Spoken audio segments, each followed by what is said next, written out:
Hello दोस्तों, नमस्कार। प्रयागराज से मैं प्रवीण महुलियार डेली डोज के इस नए फ्रेश एपिसोड में करता हूं आप सभी का स्वागत।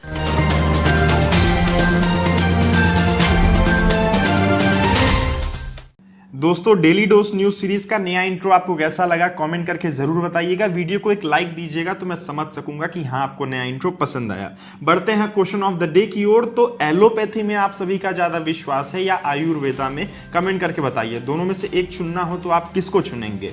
कोरोना वायरस के अपडेट्स जाने। बीते दिन बहुत दिनों बाद कम केसेस आए। 1,27,000 की संख्या है। 2,795 लोगों ने अपनी जान गंवाई है। जो पॉजिटिविटी रेट है दोस्तों वो 6.62% पर आ चुका है डेली की बात करें। और जो रिकवरी रेट है वो बढ़ रहा है, 92.09% तक चला गया है, जो कि बहुत खुशी की बात है। देश के कई हिस्सों में लॉकडाउन खुल भी रहे हैं, लेकिन ध्यान दीजिए कुछ स्टेट्स अभी भी ऐसे हैं जहां पर 10,000 से ऊपर मामले आ रहे हैं। महाराष्ट्र में 18,600 मामले, कर्नाटका में 20,000 मामले, केरला में 19,000, तमिलनाडु में 28,000 और आंध्र प्रदेश में 13,400। तो यहाँ के लोग अभी सतर्क रहें। आगे बढ़े। कोरोना वायरस वैक्सीन को लेकर एक नई अपडेट है। सरकार, मिनिस्ट्री ऑफ होम अफेयर्स और हेल्थ मिनिस्ट्री टेस्ट कर रही हैं कोविड वैक्सीन को मैनिपुलेट करके। मतलब कि कोवैक्सीन का पहला डोज लगाने के बाद अगर हम कोविड शील्ड का दूसरा डोज लगाएं तो इसका परिणाम क्या होगा?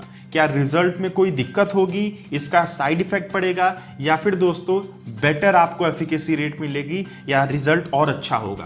कोविड शील्ड का पहला डोज करके कोवैक्सीन का दूसरा कर देते हैं, या मॉडर्ना का पहला डोज देके स्पुतनिक का दूसरा कर देते हैं। ऐसे तरह से डिफरेंट वेरिएंट टेस्ट होंगे। और आपके मन में भी ये सवाल आया होगा कि अगर हम कोवैक्सीन का पहला डोज लगवाते हैं और दूसरा कोविड शील्ड का, तो इसका क्या परिणाम होगा? अब यही टेस्ट करने जा रही है सरकार। 3 चीजें हो सकती हैं, या तो कोई असर ना हो, या तो दोस्तों अच्छा असर हो सकता है, या तो बुरा असर हो सकता है। सरकार चाहती है कि अच्छा असर हो ताकि दोनों वैक्सीन की इम्यून सिस्टम का हम प्रॉफिटेबिलिटी गेन कर सकें, लेकिन इसकी नेगेटिविटी भी गेन हो सकती है। मैं आपको अपडेट कर दूंगा जैसे ही कोई खबर आएगी। आंध्र प्रदेश के वेलोर में एक कस्बे में एक शख्स जिसका नाम आनंदाई आंखों में एक ड्रॉप डालते हैं। एक अलग किस्म का ड्रॉप जो उन्होंने खुद बनाया है और काफी सालों की मेहनत के बाद उनका ऐसा कहना है। और ये ड्रॉप कोरोना वायरस से लड़ने में बहुत ही ज्यादा कारगर है। आंखों में ये ड्रॉप डालिए और कोरोना वायरस आपको हुआ रहेगा तो खत्म हो जाएगा।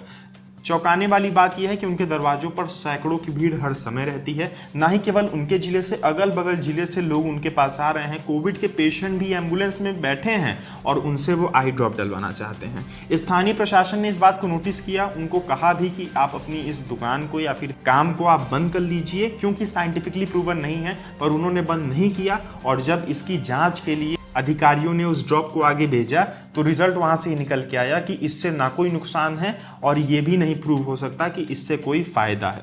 पर दोस्तों, स्थानीय लोगों का कहना है कि उससे बहुत फायदा है। कल एक खबर आती है, कोटाहिया नाम का एक शख्स जो कि हेडमास्टर है, रिटायर हो चुका है, उसकी जान चली गई। आंखों के अंदर उसने ड्रॉप डलवाया और ड्रॉप डलवाने के लगभग 4 दिनों बाद उसकी जान चली जाती है। पहले वो हॉस्पिटल जाता है, उसको कंजक्टिविटीज की समस्या होती है और फिर उसकी जान चली जाती है। तो फिर आप अगर उस क्षेत्र में हैं तो आप वहां पर जाना पसंद करेंगे या फिर नहीं पसंद करेंगे? सोच समझ के ही फैसला लीजिएगा। मेरा आपको सजेशन है, कोई भी चीज जब साइंटिफिकली प्रूवन ना रहे तो उसमें अंधविश्वास करके कूदना नहीं चाहिए। अब जरा अपनी नजर आज के इस वायरल वीडियो पे डालिए। अस्सलाम वालेकुम मोदी साहब, मैं एक लड़की बोल रही हूँ। मैं हूँ 6 years old। मैं आपको जूम क्लास की बड़े और छोटा बोल सकती हूँ। छोटे बच्चे जो होते हैं, जो 6 years old होते हैं, उनको ज्यादा क्यों रखते हैं काम मैडम और टीचर? नहीं, मैडम और सर क्यों रखते हैं? इतना काम होता है बड़ू बच्चों को।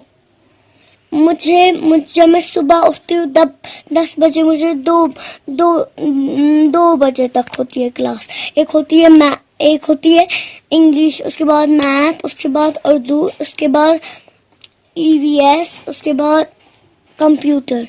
इतना ज्यादा काम रखते हैं बड़ू बच्चों को, जो थे 7, 6, 10। छोटे बच्चों को इतना काम क्यों रखते हैं मोदी साहब?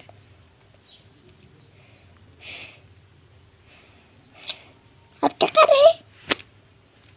अस्सलाम वालेकुम मोदी साहब, good bye. Jammu and Kashmir की 6 साल की छोटी सी बच्ची प्रधानमंत्री नरेंद्र मोदी से रिक्वेस्ट कर रही है कि इसके ऊपर बड़ा बोझ है पढ़ाई का और इसके बोझ को कम किया जाए। इसकी बात सुनी भी जाती है। इंटरनेट पे बहुत तेजी से वायरल हुई इसकी वीडियो मात्र एक दिन के अंदर और LG of Jammu and Kashmir ने ट्वीट करके ऑफिशियल्स को डायरेक्ट किया कि 48 घंटे के अंदर ये बच्चों के जो स्कूल है जम्मू एंड कश्मीर पर उन पे एक नई पॉलिसी बनाई जाए और बच्चों के ऊपर जो बर्डन है उसको कम किया जाए।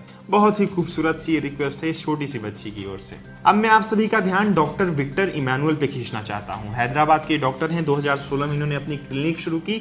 कोरोना के दौरान इन्होंने अपनी फीस को कम कर दिया। कितना कम किया? मात्र 10 रुपए में। 10 रुपए में ये लोगों का उपचार कर रहे हैं, चाहे कोरोना वायरस की समस्या हो, अगर उनका इलाज कराना है, उनको भर्ती कराना है क्लिनिक पे, उनका देखभाल रखना है, मात्र 10 रुपए में ही कर रहे हैं दोस्तों। और अगर कोई और समस्या है कोरोना वायरस के अलावा तो भी ये आप सभी से 10 रुपए ले रहे हैं। पर अगर आप किसान हैं, अगर आप एसिड अटैक के विक्टिम रह चुके हैं या फिर आप सोल्जर हैं तो फिर आपका इलाज टोटली फ्री होगा, 10 रुपए भी नहीं लिया जाएगा। इनसे पूछा गया क्यों आप 10 रुपए ही लेते हैं, क्यों फ्री में नहीं करते, तो ये कहते हैं कि ह्यूमैनिटी सेल्फ रिस्पेक्ट से बनती है। कोई 10 रुपए देता है तो उसके अंदर सेल्फ रिस्पेक्ट बनी रहती है कि हाँ हम फ्री में अपना इलाज नहीं करवा रहे हैं, तो लोगों की भावना को ठेस न पहुंचे, इसलिए इनका ये काम है और ये बहुत खूबसूरत बात है। हम सैल्यूट करते हैं ऐसे डॉक्टर्स को।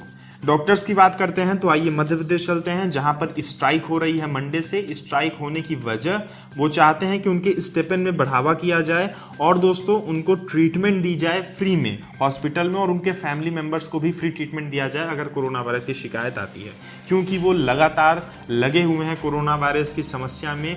दिन रात एक कर दिया है उन्होंने और इतनी भी अगर उनको सुविधा नहीं मिलती है तो उनका इतना मेहनत करना बेकार हो रहा है, उनको ऐसा लगता है। एमपी के जूनियर डॉक्टर एसोसिएशन के प्रेसिडेंट अरविंद मीना का कहना है कि अगर उनकी मांगे पूरी नहीं होती है तो फिर वो 1 जून को कोविड-19 के ड्यूटी से विथड्रॉ भी कर सकते हैं। We have sufficient reason to believe that the radiation is extremely harmful and injurious to the health and safety of the people. Juhi Chawla ने ऐसा कहा। ये वाक्य उनकी 5G रेडिएशंस को लेकर है। उनके हिसाब से 5G रेडिएशंस बिल्कुल खतरनाक है और इंसानों के लिए या जीव जंतुओं के लिए खतरनाक हो सकता है। The lawsuit demands the concern company to certify people that 5G technology is safe to every type of living organism. ये लॉसूट कर रही हैं, जो भी कंपनीज 5G की टेस्टिंग कर रही हैं वो सर्टिफाई करे, प्रूव करे कि 5G टेक्नोलॉजी किसी भी प्रकार से हार्मफुल नहीं है। जूही चावला मेरी कुछ फेवरेट एक्ट्रेस में से एक थी, लेकिन उनका ये तर्क पूरी तरह से खारिज किया जा सकता है। साइंटिफिक रीजन से आप देखेंगे 5G रेडिएशन बिल्कुल भी हार्मफुल नहीं है। मैंने उसके ऊपर 2 वीडियो बनाई हैं और पूरी डिटेल वीडियो बनाई है।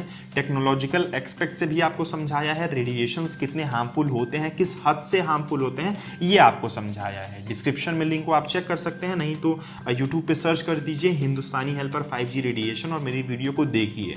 डिटेल में आप समझ जाएंगे कि 5G रेडिएशन हार्मफुल नहीं है और ये केवल फेक न्यूज़ फैल रही है इंटरनेट पे और लोग फेक न्यूज़ के बहकावे में आके ऐसे काम कर रहे हैं। जूही चावला जी को भी क्रॉस चेक करके ये सारे स्टेटमेंट देना चाहिए। 5G आने के बाद देश का डेवलपमेंट काफी तेजी से होगा, उतनी ही तेजी से जितना कि 4G के आने के बाद 3G से होगा। सुप्रीम कोर्ट ने केंद्र सरकार से कई सारे सवाल पूछे वैक्सीनेशन ड्राइव को लेकर। केंद्र सरकार की ओर से एसजे मेहता खड़े थे, उन्होंने कई जवाब दिए। सुप्रीम कोर्ट ने कहा smell the coffee. Smell the coffee मतलब कि जो माहौल चल रहा है उसको भांपिए, समझिए। वैक्सीनेशन की ड्राइव चल तो रही है लेकिन कई राज्यों में वैक्सीन प्रॉपर्ली पहुंच नहीं रही है। और सबसे बड़ा केंद्र के ऊपर सवाल उठाया सुप्रीम कोर्ट के बेंच ऑफ जस्टिसेस ने कि आप लोग कोविन के ऐप से रजिस्ट्रेशन कर रहे हैं, लेकिन आपने ये नहीं देखा कि आपके देश में कितने लोग कोविन चलाने के लिए एलिजिबल हैं या फिर उनको चलाना आता है। गांव के लोग या फिर शहर में भी कई लोग ऐसे हैं जो फिर फोन में ना ऐप डाउनलोड कर पाते हैं, ना ही कोविन पे रजिस्ट्रेशन कर पाएंगे, ना ही स्लॉट बुक कर पाएंगे, इनफैक्ट एंड्रॉइड फोन में चलाना जानते ही नहीं। तो फिर ये आपकी वैक्सीनेशन ड्राइव कैसे सब लोगों के लिए समांतर है? बिल्कुल सही तर्क था सुप्रीम कोर्ट का और सरकार को ये जवाब देना चाहिए। एसजे मेहता का कहना है कि इसीलिए उन्होंने वॉक इन रजिस्ट्रेशन को भी शुरू कर दिया है कि आप कोविन के ऐप पे बुकिंग ना कीजिए तो भी आप जाके रजिस्ट्रेशन करा सकते हैं सीधा सेंटर्स में, लेकिन अभी के लिए केवल गवर्नमेंट सेंटर्स। और दूसरा तर्क एसजे मेहता का था कि प्रायर बुकिंग कराने से कोविड सेंटर्स पर भीड़ को रोका गया है, नहीं तो फिर वहां पर भीड़ लगती, हौच पौच क्रिएट होता और ट्रांसमिशन भी काफी तेजी से फैलता। बस दोस्तों आज की इस वीडियो में इतनी ही खबरें। मुझे उम्मीद है डेली डोज का ये नया रूप आपको पसंद आया होगा। फ्रेंड्स एंड फैमिली के साथ अवश्य शेयर करें। दीजिए मुझको इजाजत। जय हिंद, जय भारत।